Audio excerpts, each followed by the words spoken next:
Good afternoon. Quite loud. So I'm just going to make a start here while people file in from lunch. Hello and welcome to this session. Now we're going to be talking about better leveraging video content for corporates. My name is Jake Ward. I'm Business Development Director at Groovy Gecko. And this is really focused on how businesses, both large and small, make the most of their video content and how online video platforms, or OVPs, can help. Joining me in the panel today are representatives from two rather contrasting businesses. My first guest is Joe English, who some of you may recognise from his work on television. In fact, he's only going to be with us for about 25 minutes because he's got to shoot off and do the Alan Titchmarsh show this afternoon. But he's been the resident vet on Blue Peter, The One Show and Daybreak. And Joe has just set up a new vets practice called Vets Clinic, which opened in July. And it kind of hopes to completely reimagine the way a vet's practice is run. And a key element of that is video. And joining Joe for his Vets Clinic's digital media and marketing executive, Archit Chopra, who helps produce all the video content for the clinic. Also joining me, at the other end of the spectrum of size of business at least, is Ben Richardson, who's head of film and photography at Arup. For those of you who don't know, Arup's an engineering consultancy, and over the last 70 years has a reputation for building some of the most iconic buildings in the world. They worked on the Bird's Nest Stadium in Beijing, right up to the Sydney Opera House. Ben oversees the creation and management of the video content in Arup, and this includes hundreds of separate video pieces on the website alone. And Ben's going to be talking about how they manage such an archive and the actual value they get from that. So before I get the rest of the panel to come up and speak, I just wanted to give a bit of background information. So I just want to cover off, this may be teaching my grandmother suck egg, what an OVP is. What we view an OVP as, or an online video platform, is a platform which will manage on-demand content and basically deliver it to a range of devices. It can do so much more when it's used properly, however. It really is a tool where you can input your data, input information about your video, and get it to generate websites on its own. And truly, it's a way to kind of cut time and energy spent not only delivering video to all those different devices, but also in the way the video is presented. There's some of our clients who actually have people who are full-time just trying to put video onto websites, and things like an OVP can cut that time by automatically generating pages and channels. There's three really big OVPs out there. That's Brightcove, Uyala and Kaltura. We are a Kaltura partner, although we also work with Brightcove as well, so please expect a little bias in some of the examples you're about to see. So to get us started, I'm going to ask Joe and Archie to come up and talk a little bit about Vets Clinic and what they're doing currently. Thank you, Jake. I'll give you a bit of background about what we've done. I mean, it might sound a bit of a rather strange thing to be talking about a vet surgery at a streaming conference, but I've been a vet for 15 years. I've also been involved in the media for a long time. And I've always had this, this concept of the veterinary profession, or the veterinary practice provides fantastic content, and there would be a really good way, a really exciting opportunity to look at how we could use modern online technology to take advantage of that content. I then set up a pet food company in 2006. And that's now given me the sort of platform to build this on, because I've got a reason to do it, really. Before, it was always a nice idea to have, you know, it was something I wanted to do for the kind of the interest's sake. But now I have a brand of pet food called Vet's Kitchen. And the company, I sold the idea to the rest of the company that we could set up a veterinary practice, and instead of investing £500,000 in a TV advertising campaign or traditional billboards, we could do something a lot more exciting, and we could set up a vet practice and stream a lot of the content from the practice online. And this would really create a very different and exciting, engaging form of content that we could then use to market our pet food. And the reason we gave the practice the name Vet's Clinic was because it's so close to Vet's Kitchen, and the whole idea is the two are very closely linked. The practice itself, as you can see from this photo, is is as innovative in sort of its physical shape as actually some of the stuff we've done online. The practice really, we're starting with a clean sheet of paper. You know, we wanted to take a fresh look at veterinary practice, do something really different and exciting, and use a lot of modern technology in it. And part of the ethos of the practice is this concept of it being transparent and open, and there not being barriers between clients and vets. So we built this great glass-fronted prep room. So you can see that people sitting in the waiting room with their pets can actually see into the clinical areas. So they can see us there preparing their animals for operations, taking blood, things like that. Not actual surgery, but they can see pretty much everything but. And this room has also become our media room. So we do our live broadcasts from this room. And the idea is we do these broadcasts, we do a live show once a week from the heart of the practice, using a lot of the content that we generate day to day, because a vet practice is full of great stories and exciting things that are going on. You know, there's nothing more appealing, especially to the buyers of pet food, than fluffy dogs and cats and stories of heroic vets saving them and so on. So there's loads of great content, and you know, that the challenge is then to get that out to people, you know, in a watchable kind of way. Some of the other things that we've done, sort of which go hand in hand with this, we'll look at how customers interact with a vet practice and how we could introduce modern media and technology into that. So we decided that rather than the traditional vets where you ring up and you get a surly receptionist who says you can bring your dog in next Thursday, we thought we'd come into the 21st century and we would do it all online. So we've built this bespoke web application which enables people to book their appointments online, but also see their medical records online. So something that the NHS have tried to do and spent however many £1 billion doing over however many years and failed, we did for a very limited budget in about 3 months. So we now have this system where anyone who registers with Vets Clinic will get their own login. They can see in real time what we're doing with their pets. So if they leave their pet with us for a day, for an operation, we will update that. They'll update their timeline, which is a bit like a Facebook timeline. We'll put photos on there, we'll put video on there. This is all done using iPads, so the vets and the nurses have all got iPads, and they're there generating content, which the owners see at home. So we can take a little bit of video of the dog having its operation or recovering, and it goes straight up on their timeline. And this also gives us content. Every case we see, we get photos, we get video, and then that we can use to present to people through our media channel. So by working with Groovy Gecko, we've embedded a media player in part of our site, and we now do this weekly live show, which is attracting more and more pet owners to view that.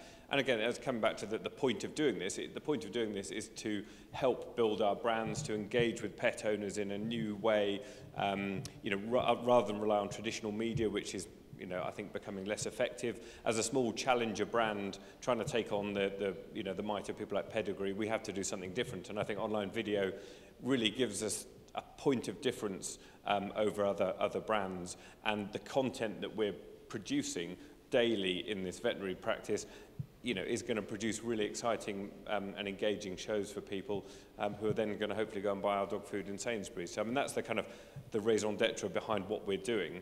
And this is the online booking system, and this is say it's an integral part of what we're doing. And we really feel we have built a veterinary practice which is a 21st century practice in the way it operates. And as a part of that is this link up with the online media. So my colleague Archit, who really works full time in the practice, producing content and producing the shows, is going to talk to you now a bit more about the actual mechanics of how we produce these shows. And just to sort of put it into context what Archit does, you know, I'm used to working in television where you've got a room full of people trying to produce a show, and really Archit does all of that. So he is our sort of director, producer, cameraman, editor, runner, you know. So the challenge of trying to produce live TV on a very small budget with a very small team of people should not be underestimated. But I think the benefits it produces, you know, are more than worth you know, the investment in time and money and effort that it takes. So as Jake said, I'm afraid I've got to shoot off now, so I'll leave you in the hands of Archid and the rest of the panel. I hope you have an enjoyable rest of the session. And any questions about what we're doing, I'm sure Archid will be able to answer. So thank you. Thank you, Joe. And my name is Archit Chopra, and I'm the digital media and marketing executive at Vets Clinic. And like Joe said, Vets Clinic is truly revolutionary, and one of the key reasons that make it happen is our online media channel, which is Vets Clinic TV. It's a groundbreaking online media channel that offers all pet lovers to watch and engage with our busy veterinary practice. Joe and Jess, we live stream every Wednesday at 1 p.m. So we have actually just finished one of our shows, and we pretended to be live today. So we live every Wednesday. What else we do? So the show which we do is Joe chairs the show with our resident behaviorist, Jess Rose, who is a renowned canine behaviorist specialist. And we do Q&A sessions via Facebook, Twitter, and email. We play interesting cases of patients who visited the practice. And just to show you a bit of the flavor, let's have a look at how our show looks.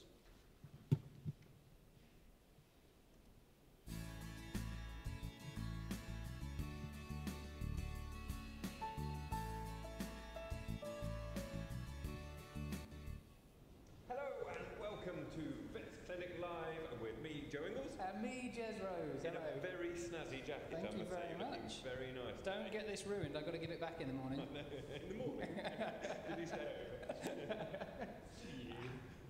You. We've got a fantastic show today. As always, on Vets Clinic Live, we've got some cracking stuff coming up. We've got a real success story here at the clinic with a dog called Coco and her toe. It's really got an upsetting case to begin with, but it turned out brilliantly. So we've got some footage from that, and we've got Coco's owner here with Coco live on the sofa.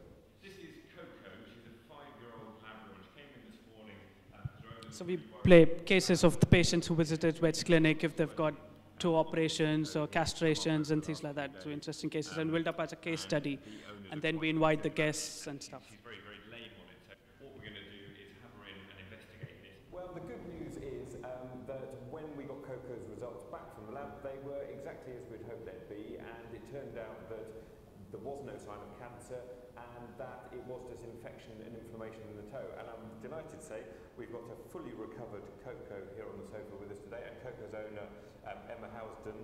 She's looking great, isn't she? She certainly is. I'm so pleased. It's fantastic news. Yeah, it is really. And if we have a look at the toe now, actually it's as good as new, really, isn't it? Hello. Yes. So just there's the flavor of we invite guests, we host live Q&A sessions wherein we ask people send in their questions, like I said, via Facebook, email, and Twitter. Questions, pet-related question, whether they've got a behavioral question or a veterinary question.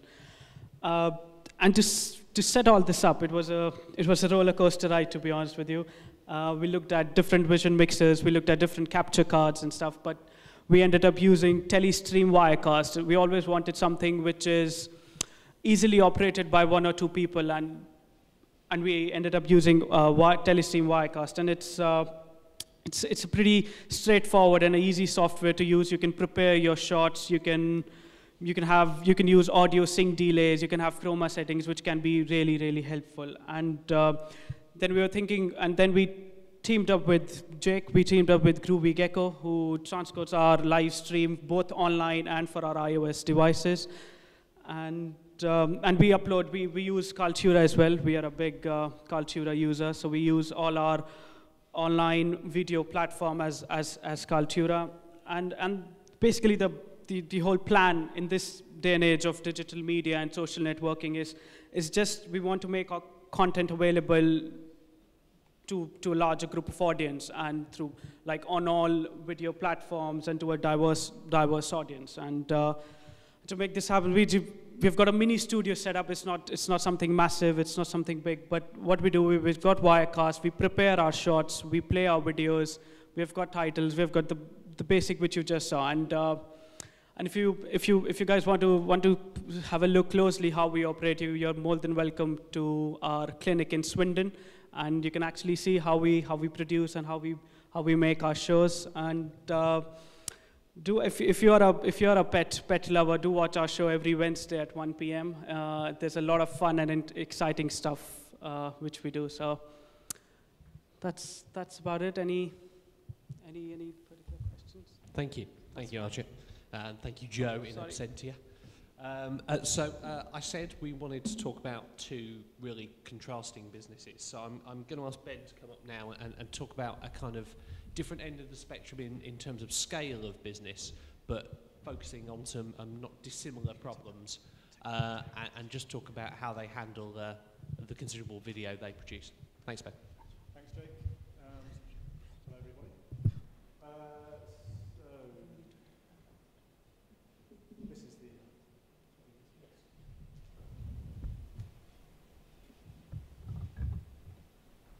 So, I'm coming at this very much from a content perspective. So I'm responsible for film and photography at Arab. It's a global company of 10,000 people, 90 offices in 37 countries on each and every continent. We're a small team for such a large organisation. There's 4 of us, 2 film producers and a photographer and myself. We pull on a network of freelancers when we need to, so it's almost like a virtual production company. We also liaise with our regional colleagues to help them with their filming needs, so we're almost like an internal consultancy too.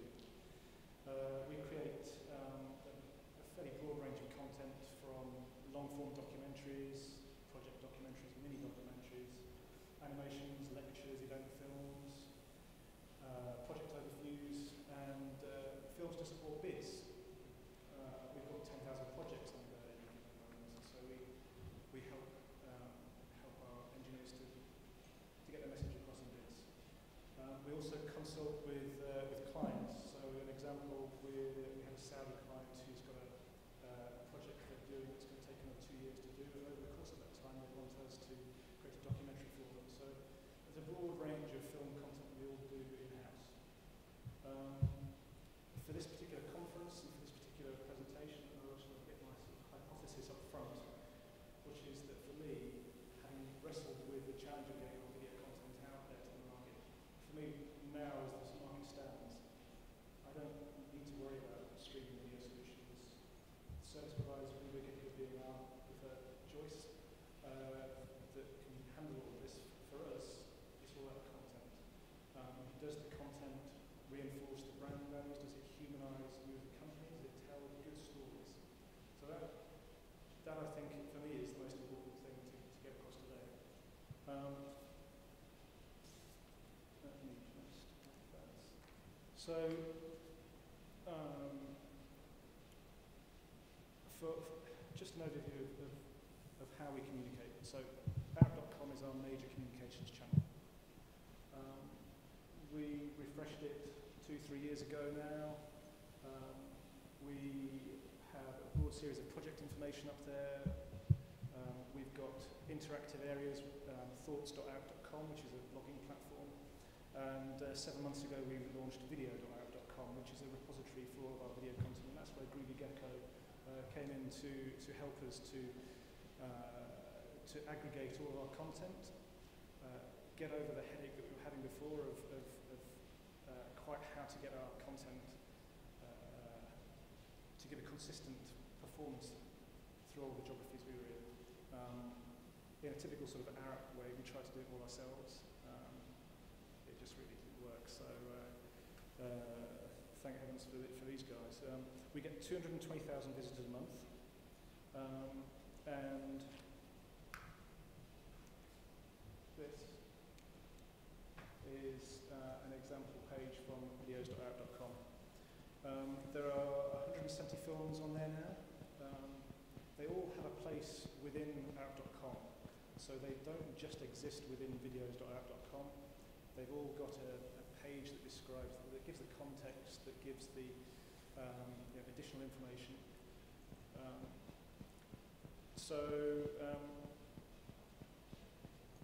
We wanted a YouTube-like experience where you upload once and repurpose to multiple devices. And this is, I'm glad to say, what we've got. It allows us to do a variety of things. We've set up channels, which are the main sort of communication routes. You can see here that there are 5 external channels: projects, people, careers, events, and presentations. And what I've shown here as well is that we have 3 internal Arab-only channels. these can't be seen by the outside world. These are IP range restricted, and that's what the Kaltura system allows us to do. It means that we can provide content to our people, whether that's project offices in South Africa, whether that's big corporate centres in Los Angeles or Melbourne. Previously, if you were outside of the UK, you'd struggle to get our content, and I'll touch a little bit about that later. But this also allows us to deliver our education to our staff. We have an Arab university where we offer master's modules, and this content system allows us to stream those presentations, those lectures, to reinforce the Arab learning. It also allows us to use tags to aggregate content together. This example here is a landing page that comes when you tick on a particular tag. This is a series of documentary films we're doing, looking at the history of the firm. These we've actually got 25 films in production. These are the first 5, but these are all primarily retired engineers. We're interviewing about their experiences for that cultural reinforcement. It's also it's almost like a history of Arab as well. This is the next slide is about the reporting tools, which actually was something which we had no idea of before. We knew people were clicking on our pages. We had no idea what they were doing with them. So the Kaltura reporting system has actually given us the information for the first time that actually our content is actually doing something. This example here is a film we did on the Metropole Parasol, which is a project in Seville. And this is actually the first example of a series of films that we're rolling out over the course of the next 12 months, reinforcing the Arab brand message of We Shape a Better World. And we decided that this was a series of films that would never feature an Arab engineer or anybody from Arab talking about the project. We approached it from a documentary making perspective, went to the local community, found people who were affected by the projects. In this particular one, this is a big wooden structure in a square that had been run down for decades, and all of a sudden it was revitalised in this area of Seville. We got the local mayor, we got shopkeepers, we got the chair of the local historical association to tell that story. So it's filmmaking as storytelling.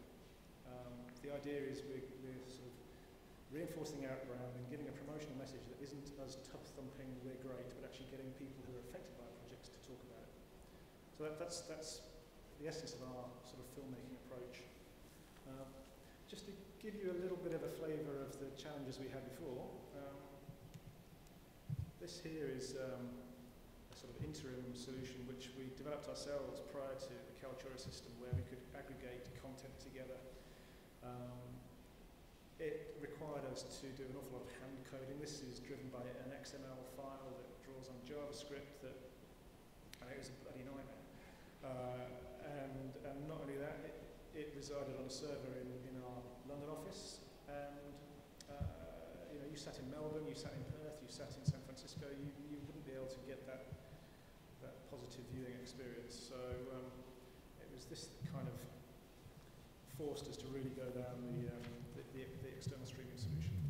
And if that isn't bad enough, we also have an instance of Breeze that is probably about 7 or 8 years old, but we still find we have to use in some occasions, because we have an old legacy intranet system. But here's some of you might recognise the JW software player, but it was a nightmare.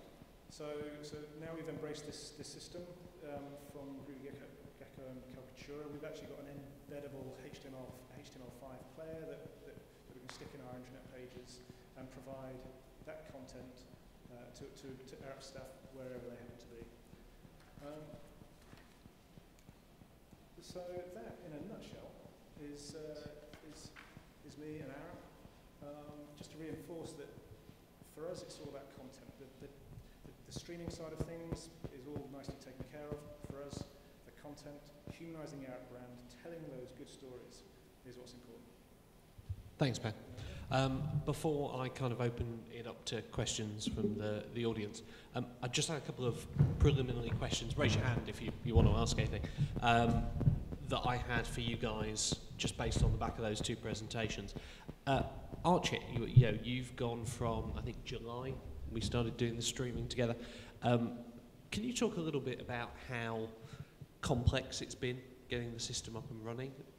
Kind of what you've learned on that journey and how things have changed from the first broadcast to the one that went out this afternoon? Absolutely. Like I said, it's been a learning curve and a roller coaster ride for us. I mean, starting from what camera to go for, be it the sound system, be it use the mixer or use the wireless microphones or the clip microphones, it was always an issue for us when we started out. And now, when I look back, the first show which we did on the 19th of August, I see that's rubbish. We shouldn't have gone live.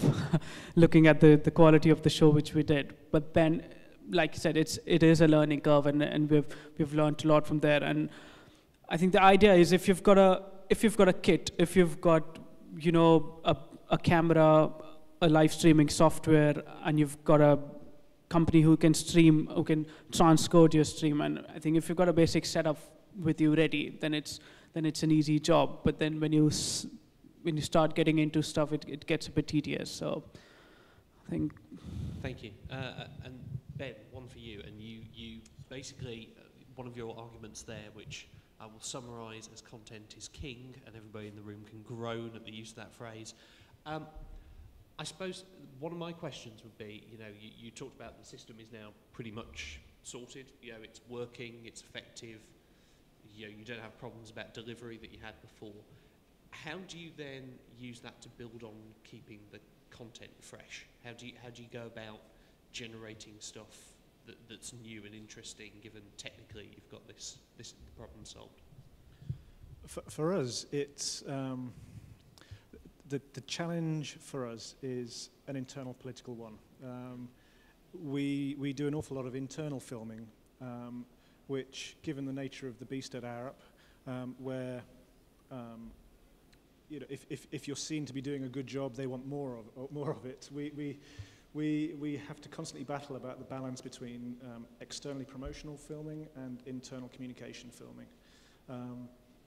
We're constantly busy. We're constantly got 8, 9, 10 projects on the go. For us, it's about making sure we're programming key events into the diaries so that we know that we're going to do 2 project films a month. We're going to do a global brand film every 3 months. We're going to do a project documentary, every 2 months. We have that schedule. It always slips because there's always other things which come up.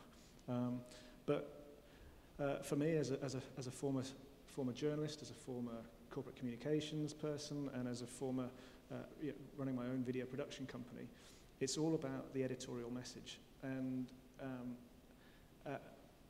so we are just constantly looking for new stories to tell, whether that's interesting Arab people, or whether that's interesting clients, or whether that's interesting projects. We're always on the lookout for new things. I love my job. Yeah, always have to keep it fresh. I suppose one of the interesting points for me is when Joe was speaking, he was talking about coming from a broadcast background where you have a cast of thousands literally to get your programme on air. And obviously, both of you come from backgrounds where you have much less resources.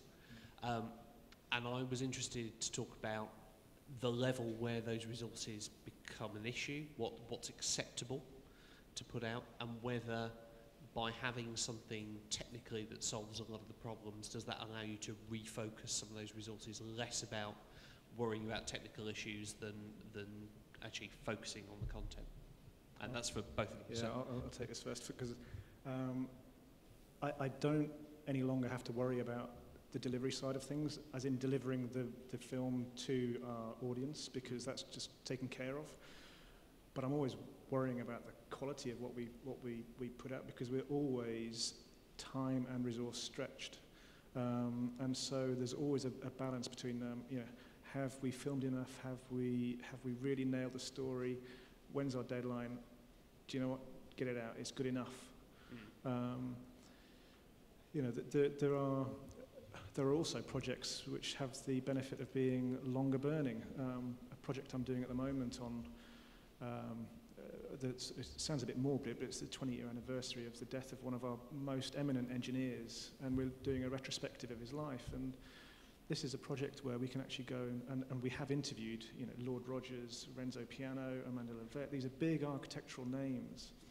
And this is the sort of documentary film that actually Arena and Horizon will be interested in.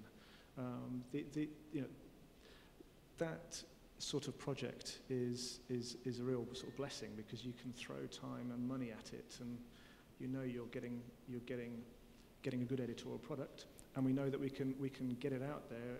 All we have to do is upload it once in full high definition, and it's repurposed through every platform.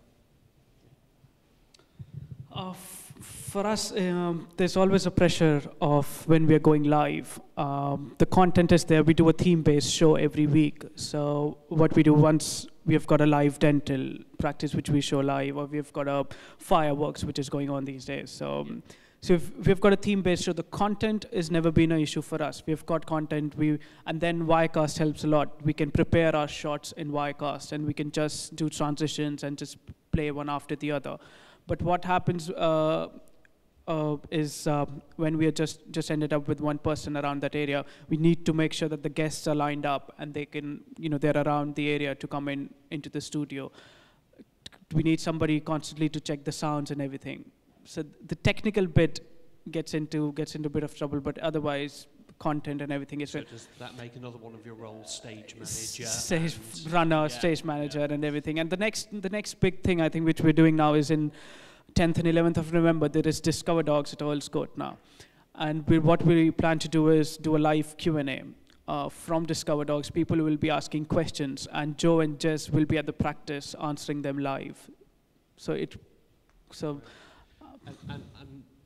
Ben raised an interesting point about how do you know when content is good enough, and does that, you know, what's acceptable at this kind of level? We're not talking broadcast TV, although in certain circumstances it sounds almost like you are.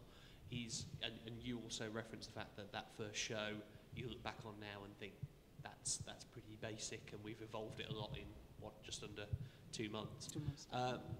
How do you make sure those standards are kept up? How do you make sure that you're constantly pushing the quality boundaries of that? And I'd be interested for both of you to talk about that, how you evolve it, RJ.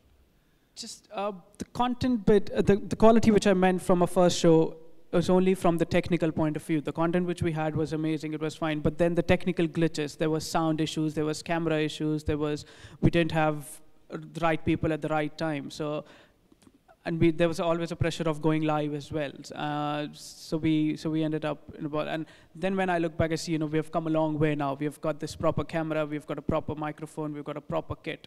So we know what we're doing, and the content has never been a problem for us, to be honest. So. For me, this interesting thing about the Kaltura backend and the reporting tools is actually you can see when people stop viewing a video. You can see at what point they switch off or they decide to leave the page, and so for me that changed the way in which you approach your editing.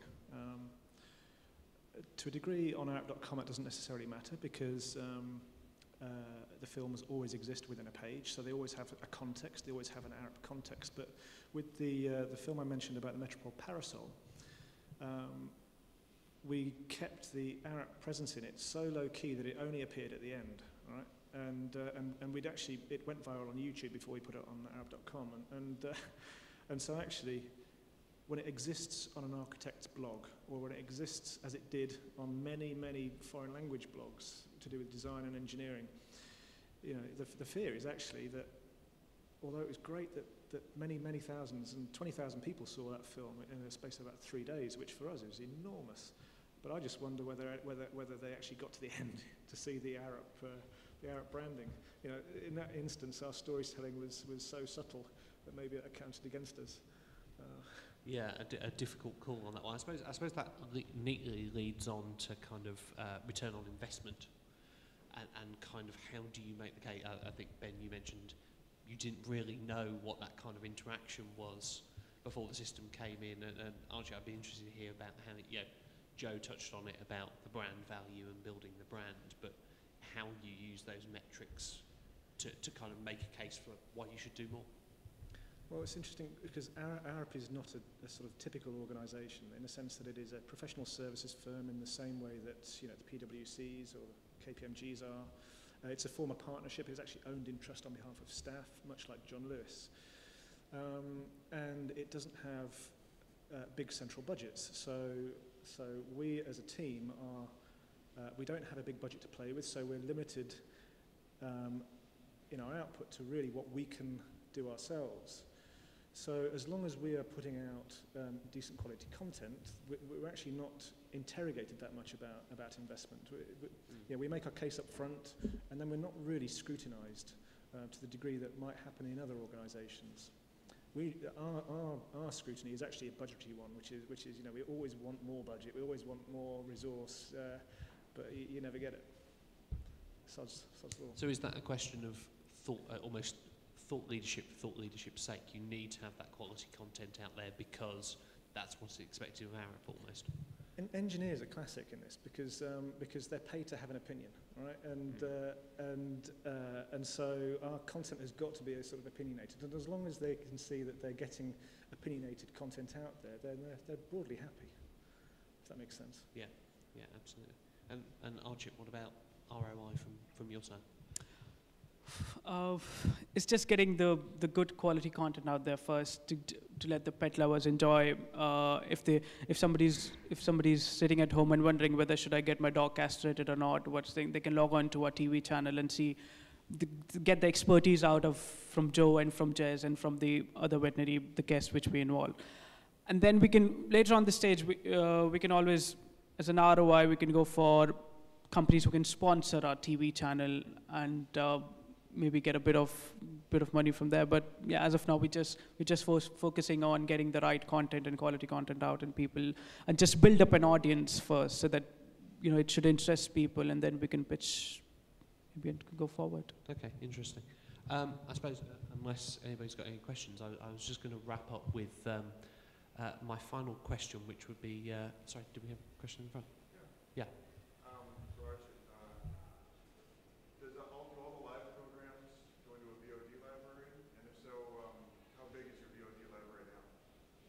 Our video library. Yes. Oh yeah, we've got this. We upload all our content on Cultura, as I said, and if you go onto Vets Clinic TV, we've got a previous show tabs wherein we upload all our shows. So if you go back, if you've missed the live show, you can actually go back and watch the recorded versions. And then we've got a YouTube channel as well where we upload all the separate videos, like the patient which you just saw on the TV. We'll cut out that separate video and put it out on our YouTube channel. So we make that videos and make it as a video library. So how many pieces would you say you have now? So we've done till, I think it's our 10th show which we have done, and we've got videos up to about 30 to 35 videos. So it's about 30 to 35 separate videos which we've done. And that's in, when was the first live? Was that August? August, mid-August? Yeah. Sorry, another question at the back. Actually, I'm just wondering what's your viewing figures for, because that's quite a niche. Yes, we're in, the live viewings which we get is a couple of hundreds as of now. But we're satisfied, we're fine with that, because considering we just started and the content and the quality wasn't really up to the mark. So, but we get a lot of playbacks, which if you see on Cultura, the playbacks which we get is pretty good. I think the maximum we've got is about 800 to 900 views on a couple of our shows. So we're getting there. So hopefully once we've got and we're planning to build our Facebook app as well, which Jake is helping us with. Once we've got our Facebook application up, we hope the viewerships should definitely go up. Yeah, before you guys came in, we were just talking about the Facebook app, which is going to launch at the end of October. And I was saying to Archie and Joe, when we've done Facebook apps, historically, what's really interesting is almost no matter what the content, the view time is 3 to 4 times what you'd expect from a standard, the same piece of content on the website as a video on demand. It's really interesting that, if people are fans of the Vets Clinic page, their actual engagement time is likely to be infinitely longer than people just discovering it by chance. I know this isn't quite your area, but do people pet owners who agree to be on the live show get a portion off their bill? Get a what, sorry? Get a portion off their bill for being... Not at all. No, it's just everything's out of goodwill gesture, and we've got a video consent form. We take the permissions and stuff, so we've just got a form. There's no discounts or anything like that. No, not at all. I think what's also interesting from these guys is also the video content beginning to go on to the pet's actual records, and I think the amount Exactly, of yes. yeah, we all know the number of devices out there that can easily grab video, and the fact that everybody's got an iPad means, you know. And it's a part of the system as well, because if you go on to your pet's medical record online, you can actually you can look at the photos and the videos which the vets have taken, and we can actually use those videos as well and stream them live because it's a part of our TNCs, so but no discounts and stuff. Okay, but Just two quick things. Have you customized the Cultura player much? On the delivery side of the website? should I talk about the Cultura player? The Cultura player is actually quite a basic customization, but it is relatively simple. But I think we might review that again in a few months' time. The live, obviously Cultura doesn't do live for things like iOS, so that's actually a flow player going through there at the moment, and there'll probably be a hybrid of that further down the line as well. So it's flow player, and it's an interesting workflow on that because the guys are obviously using a Wirecaster, so they're sending out primarily flash streams, and then we're picking up the top end stream and transcoding it for iOS and for those viewers. So just one on the carousel video side, you make the point about shareability, and I think the brand is your aim, it's the end, and I do think that's the correct approach. It's the story, I think, that drives the viral sharing. Front row that much of that. I don't think you know which share as much. I completely agree. And what we were trying to avoid was that whole switch off, where if you got a brand right up front, it'd be like, sorry, they're trying to sell me something. So hit them with a really powerful. I mean, it's classic sort of documentary TV approach that we're trying to implement within this corporate environment. So yeah, the storyline is absolutely important. Okay, do we have any more questions before I just wrap up with one final one for me? I was just interested in, you're both in a comfortable space now. What's the kind of next steps? I think we talked about Facebook, but is there anything else coming up, and what's next for Arab? For me and my team, it's really focusing on yet more project documentaries, long form, global documentaries. I hope to be expanding my team this coming 12 months. Regardless of that, expanding the freelance resources is essential anyway. And outreaching to our regional teams so that we're building up pockets of expertise in each of our main centres, whether that's the East Coast, West Coast of America, Melbourne, Hong Kong. It's just skilling up our regional teams, and there are some very well developed teams already, but it's just getting them all to work to a common global standard. It's a content challenge. Yeah, absolutely. Archie.